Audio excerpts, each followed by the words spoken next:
Hi, everyone, and welcome to the Illustration Department podcast. My name is Giuseppe Castellano. In this podcast, I talk to folks in illustration, graphic design, publishing, animation, and other creative fields about their work, the lessons they've learned, and the bumps and bruises they've experienced along the way. In this episode, my guest is Véronique Sweet, art director for Crown Picture Books and Little Golden Books at Penguin Random House. As an illustrator, do you curate a mailing list down to a few dozen choice art directors? Or do you, as they say, spray and pray? Véronique and I discuss. Among other topics, Véronique shares what she looks for in an illustrator's portfolio. We talk about how Little Golden Books isn't just for little readers. And if you plan on sending your portfolio to Véronique, you might want to hear what she has to say about storytelling. I hope you enjoy our conversation.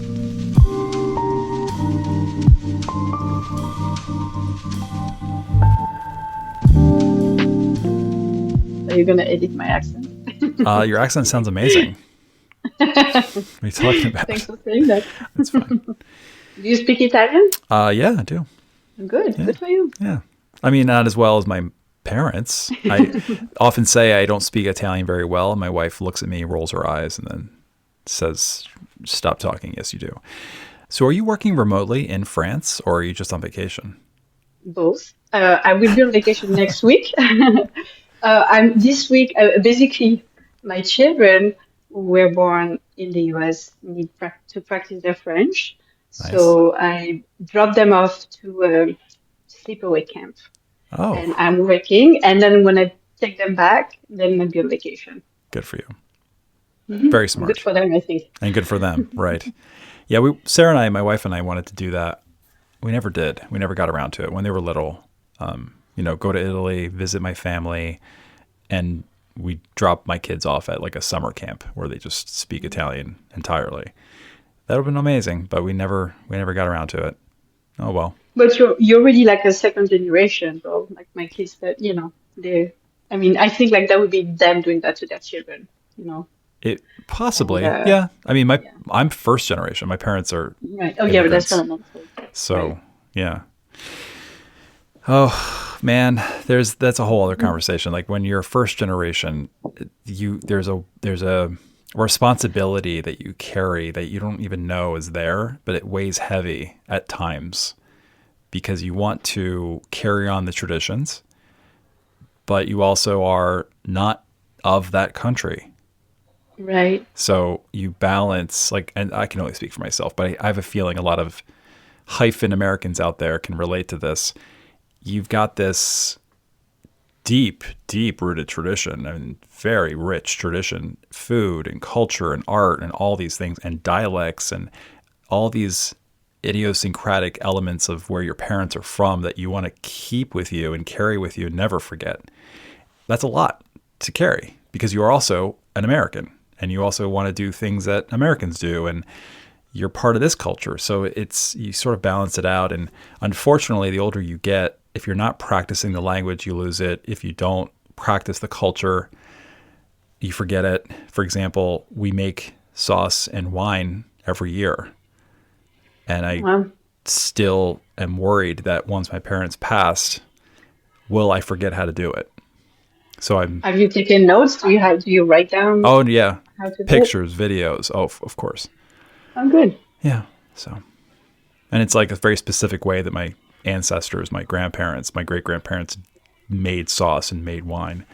So it's very specific. And I have a book of my parents' language. So that's another thing that I can lean on a little bit. But, it's sad in a way. You can't carry all of it with you.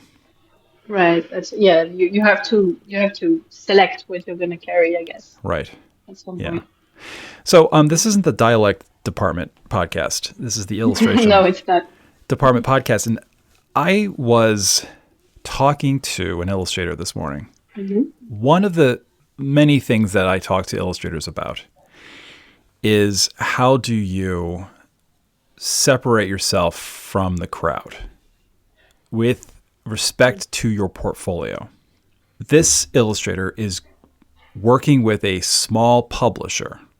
It's her debut book. She wrote it. She illustrated it. It's not Penguin. It's not Scholastic. It's not Harper. It's not Walker. It's a very small publisher I don't know the name of. She's not getting paid very much. So she and I were talking about what are some of the advantages of doing this. She's doing it. She's going to do it. Other than monetarily, are there advantages here? And so we were discussing this back and forth. And I told her, when I was an art director, if I had a choice between Illustrator A and Illustrator B, and the editor and the publisher and everyone else said, either one, you choose. And the art was the same. I would look for other kinds of tiebreakers. What I would do is I'd go to their sketches page or maybe their bio, see if I can sort of divine a little bit more about this person, feel them out, just kind of see if there's something else, a clue that would convince me that they're the right pick. One of those clues is they've worked with other clients. So if I had two illustrators, one hasn't worked with anyone yet, and one has, even if it's a small independent publisher, even if it's a project that doesn't pay very much or whatever, I'm leaning toward the one who's already worked with someone.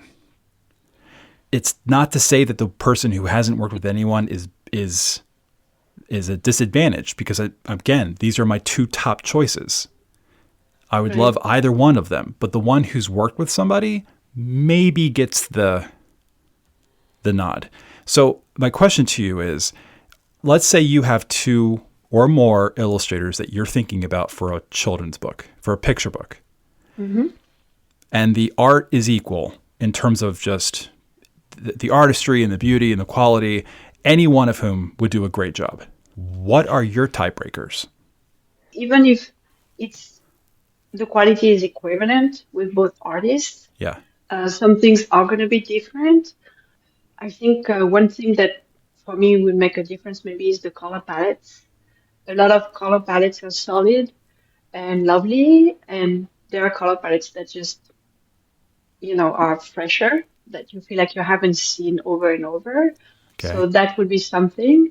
But I agree with you that any kind of experience is probably, gives a little bit more confidence in how this person is going to handle working with you, because somebody who is really not experienced might not even know how the process is going to be. I actually really love sharing what I know of the industry. It's a passion of mine, but I don't always have the time to hold somebody's hand and tell them how it's going to be. Exactly. So unfortunately, yes, somebody who has worked for a small press, I would say also another advantage of doing that, aside from getting experience, is, getting a little bit of visibility.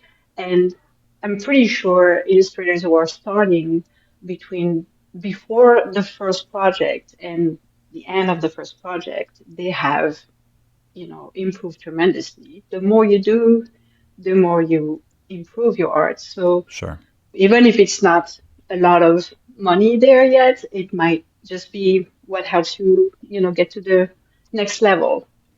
Exactly. And I told her that so many great illustrators throughout history didn't start with the book we all know them for. You know what I mean? Like Murray Sendak his first book wasn't Where the Wild Things Are. He had to cut his teeth a little bit to get to that point. So I told her, I was like, I think you should do it. Yeah. And also if you get a project that you're not extremely excited about, that's actually interesting, because that means if it's not the things you're drawn to naturally, that's going to be really challenging, and you might actually end up enjoying more than you thought drawing those things and learning a lot from that. Yeah, because I think it actually might be harder if a book that is of a subject matter that you really love might be harder, because you might get all tense and stressed about doing a good job versus a book that comes around that you're just kind of like, yeah, I guess I'll do it. How do you make it interesting? Since you're not that into the subject matter, you might actually make some more creative decisions with composition or color or whatever it is that you're doing. Or having to find solutions. One of my Yeah, Or were you just headphones. attacked by aliens? What just happened? No, my headphone just fell off my ear. Do you have the kinds of ears where one ear the headphones stay in and the other one the headphones fall out? Usually not. So I don't know. Maybe my headphone was just desperate. I wanted to flee. Was like, I'm Wanted to not get out of interested here. in this. Yeah, your headphones heard my voice and they said, "We got to leave. Can we go outside? It's probably pretty out there." So yeah, that's a tiebreaker. Having some experience, and I told her, kind of jokingly, but kind of not. I think an art director's job is obviously it's to pick an illustrator that's good, that will do a good job, that will make the book a better version of itself, and so on. But part of me, when I was an art director, was like, I want to hire an illustrator so I can sleep better at night. I don't want to have to worry about this illustrator. Right. Well, I mean, that's true. Like, I have to say, whenever you hire someone and at the end the book looks great, but the whole process was very difficult with them, you don't want to work with them ever again. Yeah, And it's a small world, so be careful how you handle things because the word goes around. I have to say though, I feel like most projects I worked on, it was really a team decision. I right. never felt like I was in charge of that. Like, I'm going to select a couple of people that I think would do a good job for a project, and then I share that with the editor, and then we share that with the publisher and the creative director, and it's really a team effort. So it is interesting because sometimes your very favorite one is nobody's favorite. So you're like, oh well. And other times, everybody has like a love at first sight for that one artist, so we know it's the perfect choice for that project. Right. But yeah, it's really a team effort, I think. Yeah, that's true. It is. One other thing that illustrators I mentor, not many, but like more than a few, and more than I would expect, seem to think that when you hire an illustrator or an editor hires an illustrator, they're on their own. It's like an art director Hmm. hires an illustrator and says, "All right, do the work and don't contact me." That's not the case, obviously. And it may be Right. the Yeah. case random art director who doesn't do their job well, but right, Veronique? I mean, you're there to Right. help them. Yes, it's a collaborative process. If they're stuck with something, you're there to try to help them. One of the things I love the most in my job is, when we just received the first round of sketches for a book, the editor and I will review that, and then we send our notes. The notes are suggestions. If the character is missing a leg, that's not a suggestion, he needs a leg. Yeah, exactly. But if, maybe the composition will work better if it's like this or like that. Those are suggestions we can discuss. And sometimes, there are visual problems to solve. And so we come up with suggestions. And I love when the illustrator gets back to me and says, well, I tried the suggestions and I didn't, they didn't look like me. I didn't like them. And so I came up with this one, and that's perfect. That's Exactly. exactly what we want. We want them Hmm. to find something that feels true to them. One thing I find frustrating sometimes is, people just take things very literally, and you're hoping that your notes, your suggestions, your comments are going to be inspiring, not just like a checklist, Right. Yeah, when I used to send notes to illustrators, I would often write at the beginning, here are our notes, our collective notes. You have room here for interpretation. The ones that need to be fixed is like you said, yeah, if the text says five raccoons raid the garage and you draw four raccoons, obviously you need to add a Right. fifth raccoon. But if Hmm. it's like you have five raccoons and the composition could be, maybe you could zoom in a little bit more or maybe flip it or have the movement go one way or the other, and the illustrator feels strongly that no, it should look this way, and they feel like that would make for a better composition, yes, of course, go for it. Let's see it. Hmm. I always, I end my message saying, don't hesitate to reach out if you want to discuss anything, if you have any concerns, if like, I want to communicate that, yes, it is a discussion and Yeah. it's not set in stone. Unless we really are too far from the text, as we're saying. The raccoon example was a very good one. And that's one thing we do also have to look for, not just the quality of the art, not the beauty of the colors or of the composition, but also the consistency Hmm. of the art. That's a very important thing. That's, sometimes the copy editor is going to help with that, depending on what house you work out. But, we can't have, I don't know, the little girl is wearing a blue shirt and then suddenly the shirt is a different color. We can't have that. Or suddenly the sleeves are long and they were short the whole time. It's Yeah. those are not negotiable. It needs to be consistent because it could be confusing for children. It's like, is that a different girl? It's a different shirt. Oh, yeah. And they will pick it out. They'll find those Hmm. inconsistencies. Oh, Kids they are do. very good at that. Yeah. They do. I love to hear about those books that were the first printing had a mistake that was never fixed, and 20 years later they still receive letters from teachers and all Yeah. the children in the class said, "The balloon is the wrong color." I would say consistency was the number one note, Hmm. whether it's a missing raccoon or a sleeve or a stripe or a button Oh, or the the, age of the oh God, yeah, character. that's a big one. Like when you have one page where the main character is a 4-year-old and throughout the book it looks like he's 8, looks like he's 2, suddenly he's a baby. Uh, just because of the size ratio next to, like, say, the Right. parents or the couch, it's important because it's the kind of things the reader does not want to think about that. And if it's inconsistent, it's going to draw attention to the wrong things. That's going to Yeah. get in the way of the storytelling. And so that's our job, is to try to make the storytelling successful. I read an interview you gave once in which you said that storytelling was one of the biggest things you look for in an illustrator's portfolio. Maybe the biggest thing.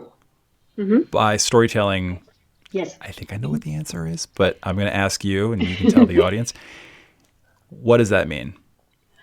Well, that means we want to see something that happens or is about to happen or just happened. Because picture books are visual storytelling, and we are really telling a story using pictures. And I've seen portfolios where the characters look great, the color palette is nice, but they're just all the characters are seen from, like, facing you, staring at you, and I don't Yeah. know how this person can tell a story, so I'm not going to look further. If the whole portfolio is like that, I feel Ugh. like that's too bad. But, you want to see, I don't know, a kid about to open a present or a kid about to give a present. You want to see a kid who just dropped their first ice cream of the summer and, their reaction to that, or, Right. or maybe just they're like playing in the yard or cooking, baking with grandma, just something happening. Yeah. That's what we're going to expect from the illustrator we're going to hire, that they're going to tell stories visually. So, we want to see that in the portfolio. I'm so glad I have you on the podcast, Veronique. I'm patting Thank you. myself on the Thanks for back having me. for how smart I am for inviting you. I say the same thing. Thank I say you. exactly the same thing. By the way, the answer I had in my head, correct. So that's an A plus for me. Don't draw a character staring at the camera, doing nothing. I mean, a little bit is fine, but it has to not be the whole portfolio. Right. Right. But you can make a character study. I actually just recently received a character study, and some people, when you ask for that before they start on the whole project, they are gonna send you like a side view, front view, back view of the character. And this artist, she wonderfully sent the character being a little sad, the character being happy. Hmm. It is still a character study. I can see it. I see the character at different angles, doing different things, but also I can picture how lively that character is going to be in the story, and Right. that's very helpful. Right. How important is range for you in a portfolio? Emotional range, character design range, storytelling range, environment range. Uh, Emotional, that's important because, yeah, we want to touch emotionally the readers. I've worked with people who didn't have a big range in terms of what they could do, but they were perfect for that one project. I think it's going to be more problematic for them to, there might be, like typecast, like an actor who can only do certain things. Right. I always tell people, like, I don't know, if you say you love Halloween, if it's that's my favorite holiday. So if it's your favorite holiday, just have art showing that, showing what you love about it. If you don't want to be doing just Halloween books or dark things, try also other things. The more you show your range, the more chances you have to find a project. But sometimes for specific projects, for instance, a Halloween book, if somebody is really good at that and obsessed with that and has tons of samples about that, we right away know that that person has done a Right. good job at doing that Halloween book. So Right. that's going to make hiring them better. This podcast is produced by the Illustration Department, a global leader in online education for illustrators. Visit illustrationdept.com for offerings like mentorships and portfolio reviews, testimonials, our alumni showcase, our best-selling Substack, and more. That's illustrationdept.com. And now, back to our conversation. I think a bio is the second most important page on an illustrator's website. The most important is the portfolio. The second most is the bio. When I was an art director, I loved knowing who the human was behind the art. I loved reading the bio. It was the second thing I looked at. If I had two illustrators in mind for a book and one person had a robust, and doesn't have to be long, but a bio that spoke to who they were, where they're from, what their dog's name is, what they enjoy doing when they're not working, and a photo. It doesn't have to be fancy schmancy photo. It doesn't have to, have to like chew on your glasses and look like a, highfalutin author wearing a black turtleneck, but just like, let me see like who the human is behind this work. And then the other person doesn't have any of it. I'm hiring the person with the bio, because in my mind, I can sort of envision this person talking to them, emailing them, working with them, because I can see it. Mm-hmm. Are you with me on the importance, or not so much? Differently. Okay, so, go for it. I'm always looking for people telling me that I'm wrong, or that I'm steering illustrators in the wrong direction. No, I feel like, I feel like those are valid things. This is not what I really look into the bio. I feel like I can work with somebody who doesn't give me much in terms of who they are, as long as they give me all they can artistically and with their art. But I do look at bios because the information I'm going to look is where they're from. The publishing industry has made a lot of changes and efforts to hire people for stories that they are more personally connected to. Mm-hmm. I'll give you an example. So I work at Penguin Random House, more at Random House children's books, right? Mm-hmm. Yeah. And I work on crime fiction books and also Little Golden books. And for Little Golden books, we do a lot of biographies nowadays that are very successful, very popular. We published a biography of Michelle Yeoh after she got the Oscar. Mm-hmm. The illustrator is Irene Chan, I think. She is Chinese. So Michelle Yeoh is actually Malaysian, but she grew up knowing her and seeing her in movies and all that. And so she let us know that Michelle Yeoh's Chinese name means purple. And of course, that's the color of the type on the cover. Right. I am not Chinese whatsoever, so I would have no idea. But any family who has that heritage, who is going to see that book right away, is going to probably be more drawn to it because they know there is authenticity in the book. And it's not just about making a buck, it's about, making the best book possible and being as truthful to the subject as possible. And I think that's wonderful. So going back to the bio, that's something I want to see. Like if somebody has an Italian roots or, is from any minority, that's if you're comfortable sharing that information about you, don't hesitate, because that can also make a difference. Right. I just want to preface this by saying that I'm 96% joking. Mm-hmm. I'm 4% serious. Okay. One of your bios was Chapel Rowan. Oh, yes. I did not work on that one. Okay. Phew. All right. So I don't have to cancel this recording. I mean, look, on one hand, I know I'm sounding like an old man shouting at clouds, and no disrespect to Chapel Rowan and all these things. It has nothing to do with Chapel Rowan. It does have something to do with Chapel Rowan, though. Like, not her specifically, but like, why the frick is there a Little Golden book about freaking Chapel Rowan. I'm sorry. I'm sorry. I mean, Okay, so this is Little Golden Book since 1942. Some of the most classic, most yes, beautiful books we still ever do written and that. illustrated. We What? actually still do those books. I know you do. I know. But those biographies are extremely popular, I know. and That's ding, ding, ding. That's the reason. they are no, no, no. They're collectible. A lot of adults collect them. A lot of young parents want to share their love of their favorite star, pop star, singer, actor, actress with their kid, and that's one way to do it. So it's also connecting generations. Of course, a little 3-year-old or 4-year-old is not going to have much interest in her. Maybe, and actually maybe Uh, not, because they also see the videos and, right. who knows? Right. A lot of people actually collect them. If you go on Amazon and you read the reviews of these books, you'll see that a lot of people are like, oh, I offered that to my best friend because she's a fan and she loved it. So there is a market because, little golden books have something very sentimental. People love those books.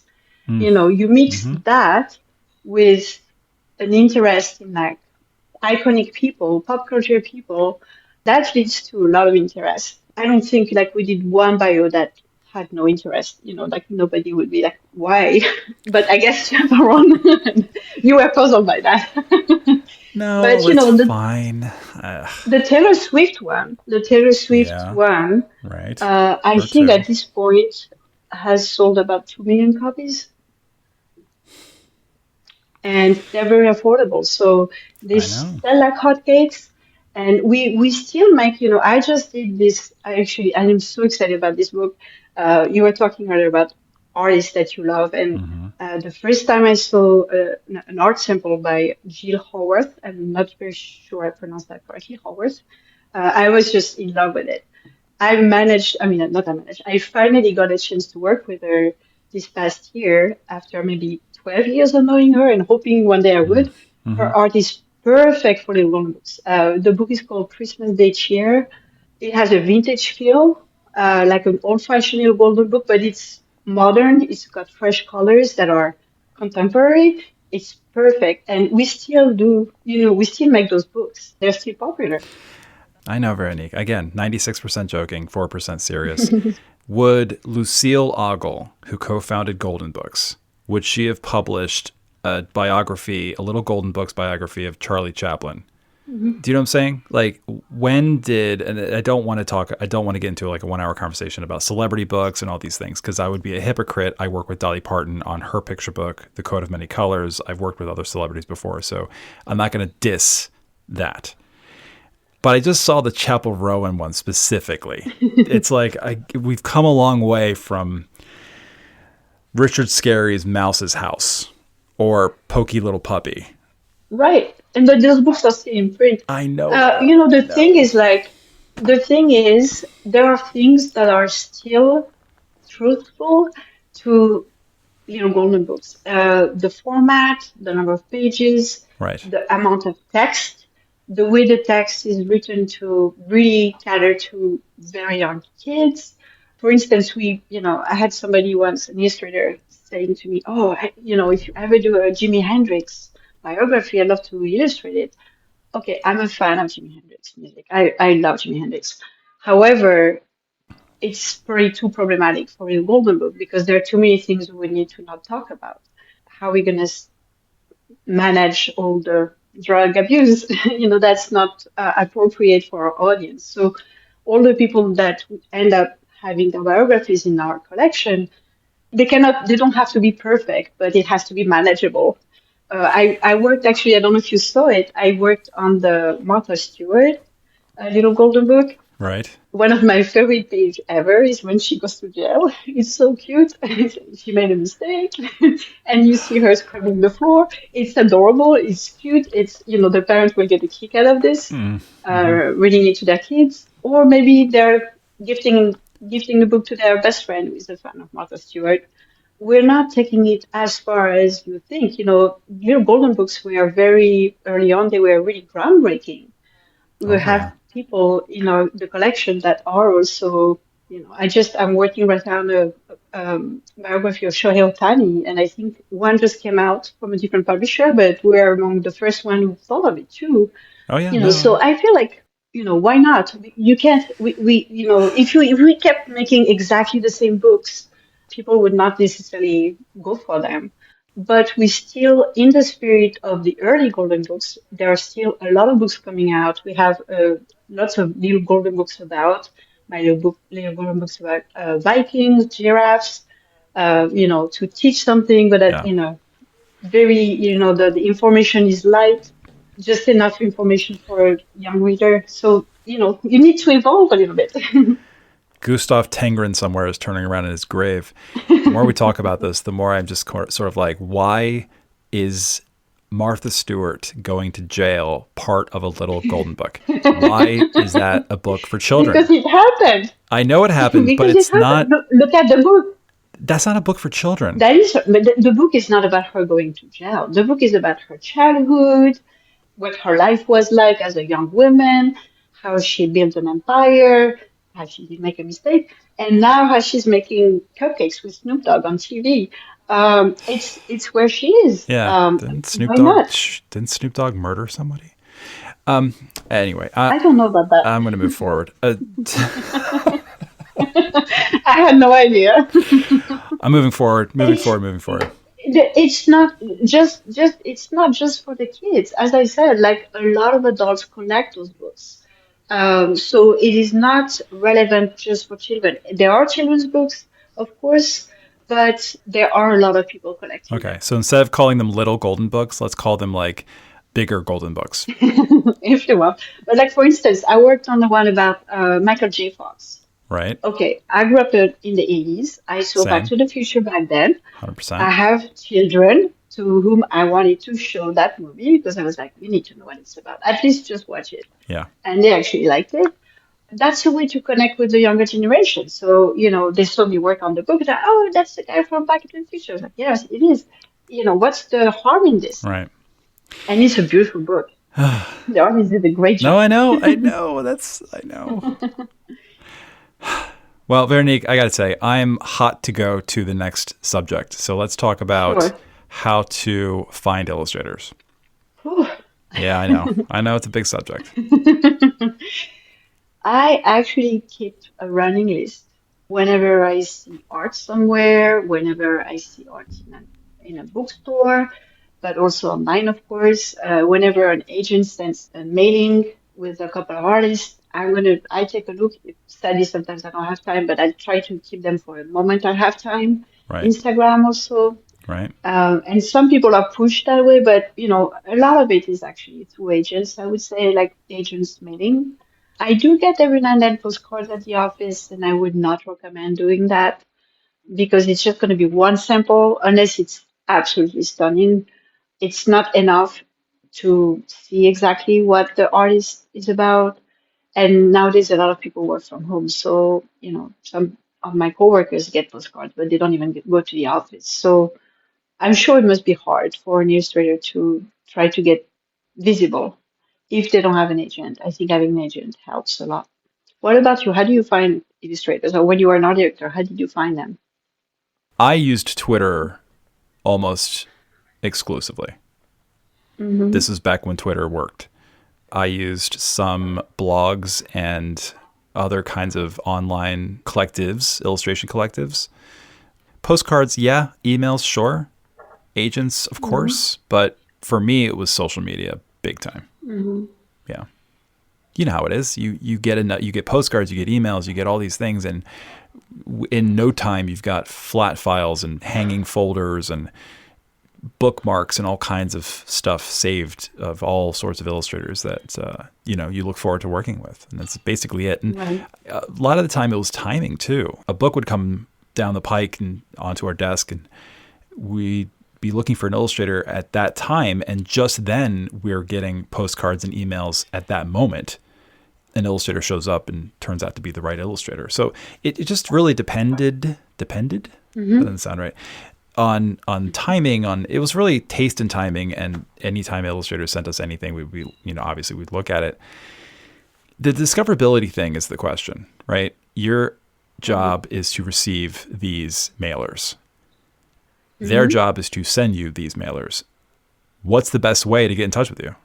A lot of people do for me. I'm on LinkedIn. I get mailings from there. I think emails from there. Mm-hmm. The one thing that I found frustrating is when I open an email from an artist and they are, say, advertising photographers, because that is really not my field, not what I do. Right. But like if it's an illustrator, even an illustrator who does very dark and older art for, say, like YA or graphic novels, this is not what I do.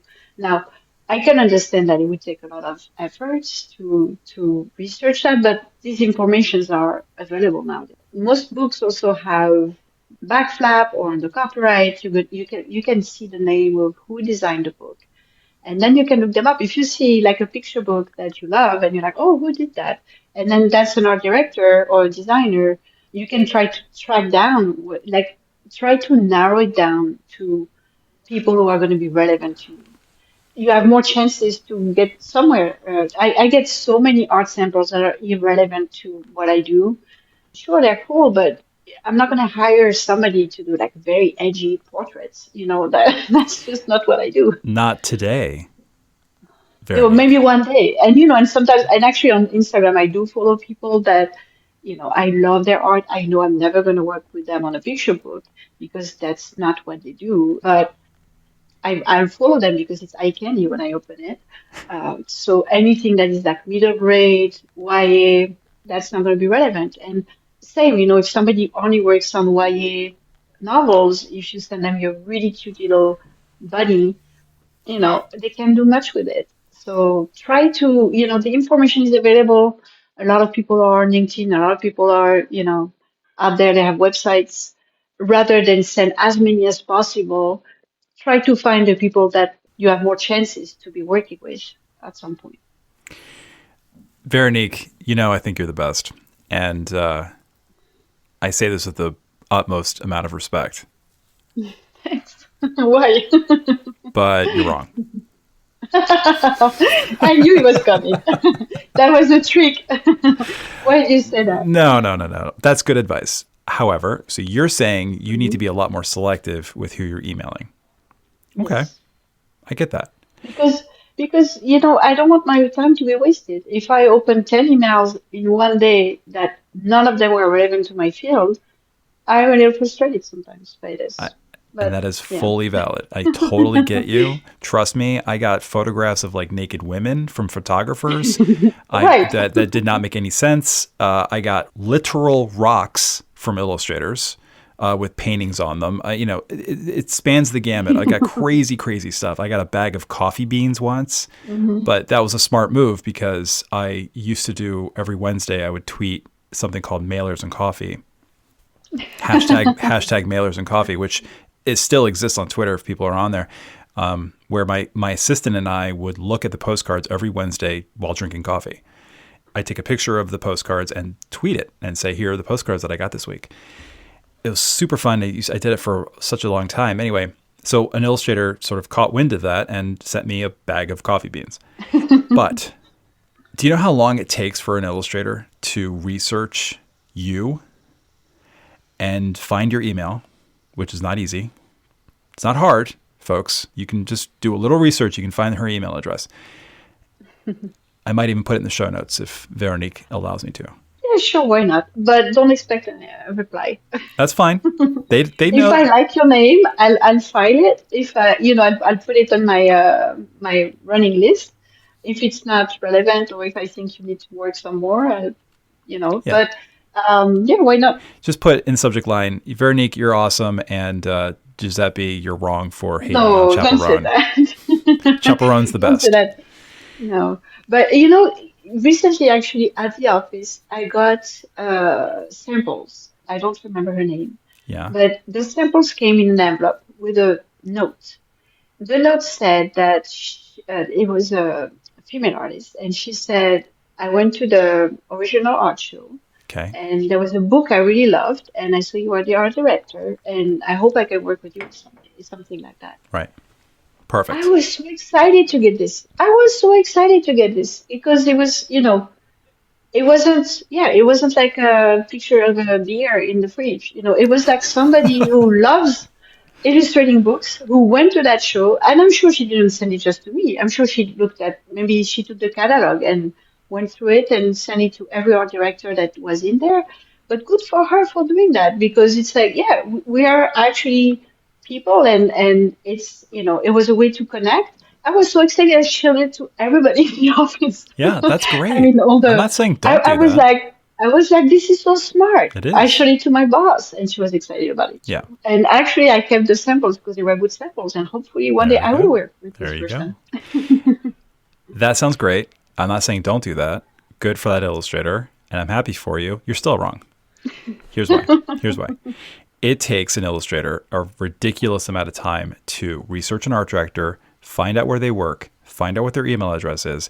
For every art director on their mailing list, of which they should have many, many, and I don't mean many like dozens, I mean hundreds, they have to spend a ridiculous amount of time then also finding out what kind of work you do. You have great, like I can find out exactly what kind of work you do.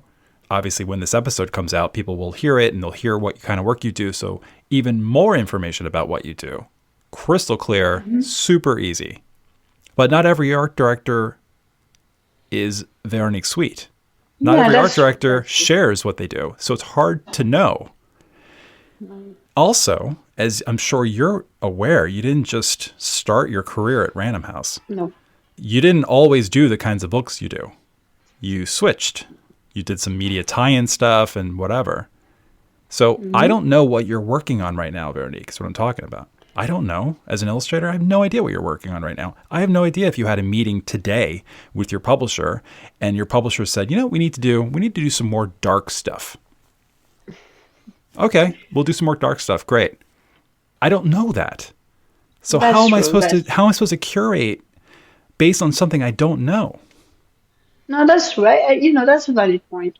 Thank But you. if you are doing magazine editorial stuff, Well, for no, I mean instance. that's yeah. I get that a lot. That's not, I can, and to be fair, sometimes if I open a art sample that's YA and it looks fantastic to me, I'm gonna forward it to my coworker who is Oh yeah, doing that. that happened a lot. So it's not, I'm not saying don't try, but at least send it to a publishing house if you're doing A little common that, sense. chili. Right. Right? Yeah, a little bit. Yeah, Yeah. nobody's gonna think anything bad about you if your art sample you send is not Yeah, relevant exactly. Never to what did. they're doing. Yep. You just ignore it and you carry on. And that's it. But you have just better chances to get hired if you do a little bit of research. But you're right; it would be like a whole database to keep. Hmm. And you just said, "Oh, we know what you do," but actually, since so I've been at Random House for 3 years. And in the last 3 years, I have not updated my portfolio. So none of the little golden books that I'm talking about are in my portfolio currently. You don't So, say. because it's a lot of work to actually update books, update Oh, portfolios, I sorry. know. I know. And I tell that to illustrators too, who will say to me, well, I looked at, for an agent, not an art director, they'll say, I looked at this agent's website and it says they're closed to submissions. What do I do? And I say, what do you mean? What do you do? You submit your work to them. What are you talking about? Well, it says they're closed to submissions. And I say, yeah, on their website it says that. How often do you think they update their website? Right, that's Maybe true. every day. I guarantee you that's not the case. Again, it all boils down to why are you making career decisions based on stuff you don't know? I don't know if they're close to submissions or not, so I'm going to send my work to them. To be fair to you, like you're absolutely right. If I'm an editorial illustrator and I do some seriously dark like Brad Holland shit, I'm not sending my work to you. I'm just not. If I want to work in children's books for kids ages 3 to 7 or 0 to 7, and I know that's the kind of work you do, I don't know if you like my style, but I do know you work in the same field that I'm wanting to get into. Yeah, then yes, of course I'm emailing you. You may not like my work for whatever reason. I don't know why you wouldn't. No, I'm kidding. The point, I think, to all of this is every illustrator has their own journey. There are so many different ways to get into this industry. So many different ways. You don't need to do all of the things. You just find the things that work for you. Am I wrong there? Yeah. Yes, yeah, no, you're right. And there is also, let's face it, it's like with everything else in life, there's also an element of luck. There's That's a not much we very good can do point. about this. Yeah, you're right. I remember when I used to work at, I'm not going to say who, but I don't know if you're listen, like people who follow your podcast would know what the slush pile is, but the Slush slush pile? pile is I do.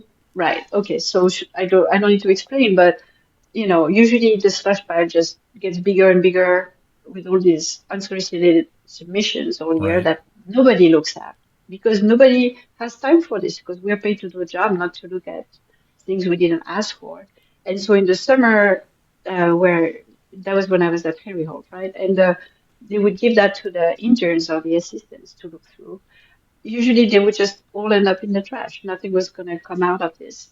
And one time, one illustrator who is still a big name in the industry was found this way. That's how he got his break. But that was like a needle in a haystack, really. And that was very lucky that the girl who found his dummy was like, so what it was really good quality and, right away went to her editor and Right. anyway, just even that could work. But like, I feel like nowadays less and less people submit that way anyway. Yeah, that's how Um, Peter Reynolds was found. No, I'm kidding. I don't know who it is. Could I'm you not gonna imagine? say. Could you imagine if it was Peter Reynolds and you were like, "How the fuck did you just guess that?" Yeah, yeah, Yeah, yeah. I would be freaked out. I'm pretty proud to say. I'm proud to say when I was at Simon and Schuster and Penguin, we did have slush piles, and it did pile up. We didn't look at it daily or weekly. It would happen maybe once a month, once every couple of months, once the box got too full. But we all looked at the submissions. All of us did. From the publisher all the way down to the assistants. We all sat down at a Wow. huge conference table, dumped everything onto the huge conference table, ate a ton of pizza, drank some Coke, and looked at everything. It was fun. Yeah, that sounds like a fun day. Yeah, it's fun. What would be the bottom line from you to illustrators? What would you want to share with them, folks who want to get into the business, who are already in the business and want to continue growing in the business, who just want to do good work with good art directors like you? What would you want to say to them? Ooh, In French, by the way. Say it in French. No, I'm kidding. oh, d'accord. Pas de problème. No, I'm not Je gonna parle say français un peu. That's that. the extent of it, basically. But right, usually that's what people say. I mean, I took a Um, lot of French in Italian and French in high school and liked it, but I just forgot about it. I forgot it all. Well, and also your language is not a Latin language. So once you also speak a different Latin language, it might cancel the first one.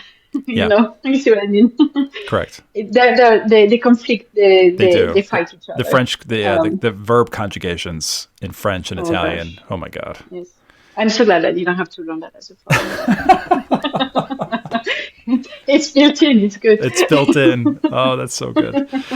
Yeah, sorry, I interrupted you. Go ahead. Well, try to have in your portfolio, try to show what you love to draw. Hmm. Show expressions. You were talking about a range earlier, but yes, showing that's also a way to show storytelling, showing emotions. We are drawn to the characters from their expression, and so the more expressive the characters are, so practice that, and also show a variety of settings and scales. There could be like kids running around in a backyard from afar, and then a close up of a kid looking at something with a magnifying glass.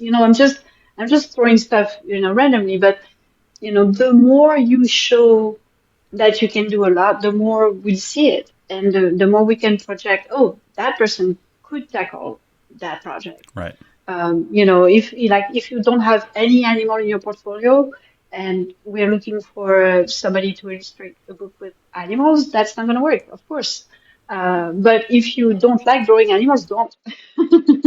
Like, don't force yourself to put animals because you need to. Because if you really don't like it, even though getting out of your comfort zone is important, but not to the point of like doing stuff you really don't enjoy. Like, you have to enjoy what you're doing. Veronique's email address can be found in the show notes. If you find value in this podcast, you can support it by subscribing to my best-selling Substack. For $5 a month or $50 a year, you will access hundreds of articles on the art, practice, and history of illustration, unlock bonus podcast episodes called Extra Credit, and connect with other members of the ID community. Join me on Substack by visiting illustrationdept.substack.com. Thank you so much for listening. Until next time.